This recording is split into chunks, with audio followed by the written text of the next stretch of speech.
Hey everyone, welcome back to Mountain Road Ride. I am Vian and today I want to talk to you about gravel bike maintenance. Now, if you've been following this channel for the last year or so, you would have definitely seen quite a few of my Gravel Ride of the Week videos pop up, and in that time frame, I've just really learned that the maintenance that goes along with gravel riding is just so much more than what you'll find with regular road cycling. Just the nature of riding off-road just puts additional strain and wear and tear on your components, so you really do need to perform a lot more maintenance on your gravel bike. You're just going to be washing it a lot more. That is the short and sweet of gravel riding.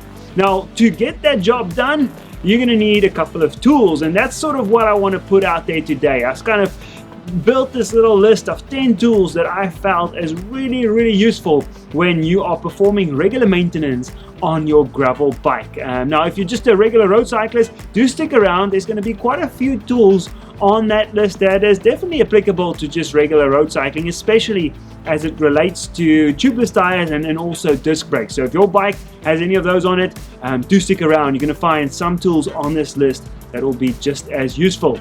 Now, with that, let's get into that top 10 list and see at the end of this list how you score out of 10 when you look at what I deem to be tools that every gravel cyclist needs.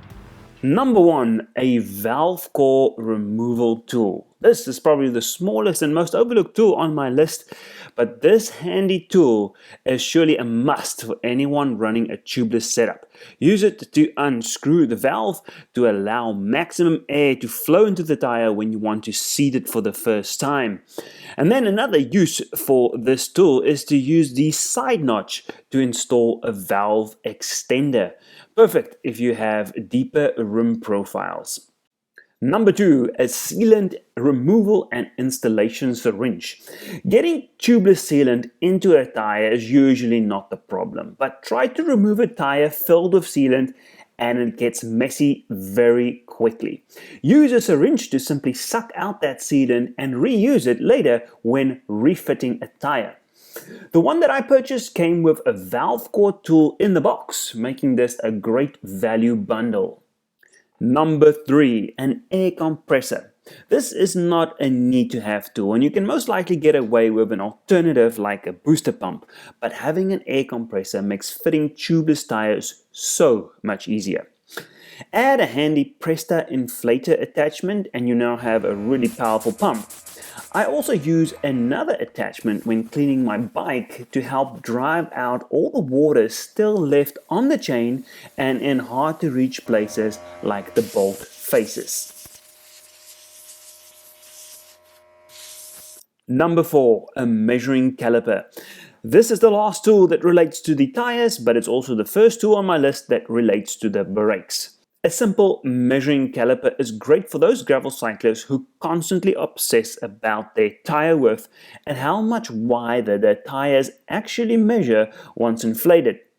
The caliper can also be used to check the remaining life of the disc rotor.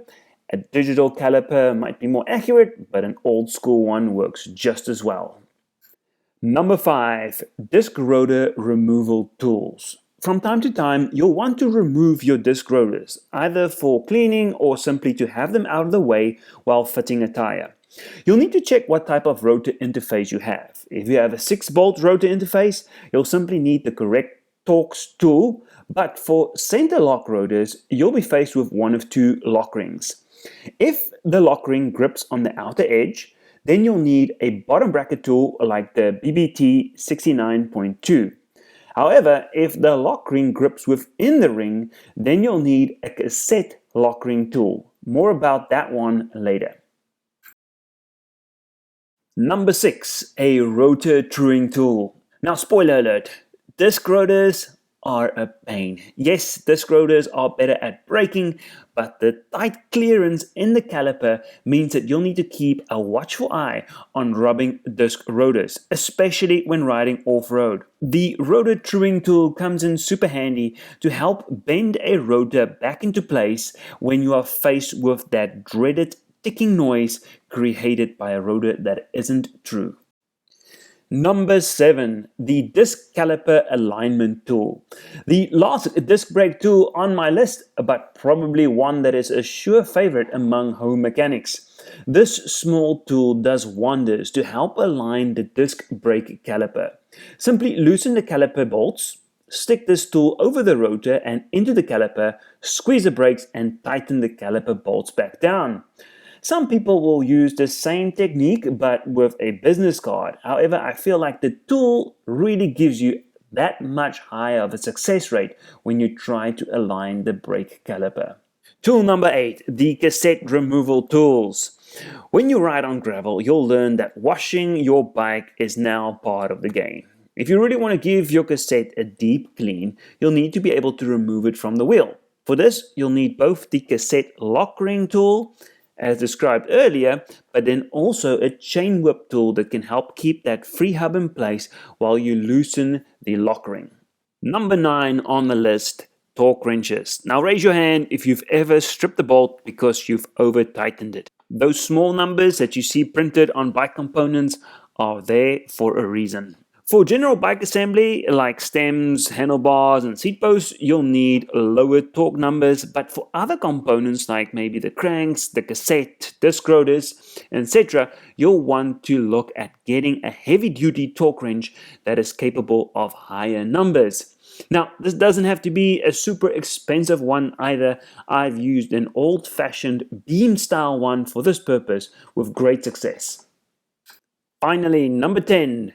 Grease. Yes, I know this is not a tool, but it surely goes hand in hand with keeping your bike in proper working condition.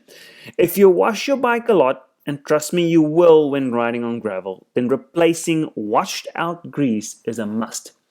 Now you'll find various types of grease to pick from, and not all grease is created equal, so be sure to do your own homework on this topic and make sure what is approved with your specific components. Here are a few examples of the different types of grease that I use. Firstly, there's the carbon assembly grip. This is a type of grease that offers additional texture to help in places where carbon components are tightened down. So think of your stem and handlebar where they join, and also in places like your carbon seat post. There's also something called anti-seize compound. Now, this is perfect for threads. So I use this in all kinds of places where you don't want to tighten those threads down permanently. Think of pedal threads, bolt threads, and also lock ring threads. Then there's also just a general purpose grease, something that's perfect that you can apply somewhere on the bike where you want to avoid friction or just prevent dust from entering that spot. There's so many different brands on the market that sell grease like this, so be sure to shop around, and this list is by no means a complete list. You find a lot of specialty grease on the market, so be sure to check around for something that suits your need. Alright, so there you have it. That's my top 10 tool list. Hopefully there was something in there that was maybe new that you didn't yet know about. But if you do already own all of those things, thumbs up to you. I think you're pretty much set on working on your own gravel bike on a regular basis. If you like this kind of content, please be sure to hit that like button and do subscribe to our channel. There'll be plenty more gravel related content here on Mountain Road Ride. Until next time, enjoy your ride.